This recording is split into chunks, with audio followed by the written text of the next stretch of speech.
দিল্লিতে আক্রান্ত মহিলা শ্রমিকের হাতে নিজের মাসিক সাম্মানিক ভাতা থেকে 1.5 লক্ষ টাকার চেক তুলে দিলেন বিধায়ক নিহার ঘোষ। দিল্লি থেকে বৃহস্পতিবারই চাচলের গ্রামের বাড়ি পিরোজাবাদে পরিবার সহ ফিরেছেন সাজেনুর পারভিন। গতকাল দিনভর প্রশাসনের আধিকারিক এবং জনপ্রতিনিধিরা তার বাড়িতে যান, পাশে থাকার আশ্বাস দেন। সংবর্ধনা দেন জেলা তৃণমূল সভাপতি আব্দুর রহিম বক্সি। শুক্রবার সকালে নিজের কার্যালয়ে ওই পরিবারকে ডেকে মাসিক সাম্মানিক ভাতা থেকে বাড়ি করার জন্য 1.5 লক্ষ টাকার চেক তুলে দেন চাচলের বিধায়ক নিহার রঞ্জন ঘোষ। প্রসঙ্গত, দিল্লিতে সাজেনুর এবং তার নাবালক সন্তান আক্রান্ত হন। মুখ্যমন্ত্রীর টুইটের পর সমগ্র পরিবারকে আটক করে দিল্লি পুলিশ। সেখান থেকে ছাড়া পাওয়ার পর রাজ্য সরকার দায়িত্ব নিয়ে এই পরিবারকে ফিরিয়েছে। বাড়ির বাইরে দেওয়া হয়েছে সুরক্ষা। দিল্লি পুলিশের দাবি নস্যাৎ করে একাধিক অভিযোগ তুলেছেন সাজেনুর।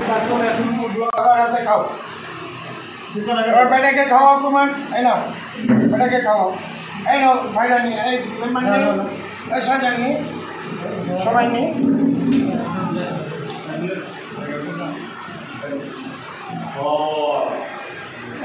সাধ্যবাদী নিরঞ্জন ঘোষ এখানে স্যারকে আমরা ধন্যবাদ আমরা বাড়ি ফিরে এসেছি অনেকখানি। এখানে বলেছেন উনি করে দিবেন, উনি করে দিলে আমরা কোথাও যাবো না, এখানেই করবো, এখানেই খাবো, এখানেই থাকবো।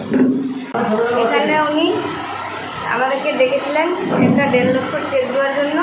ওই চেকটা তিনি আমাদের হাতে তুলে দিলেন।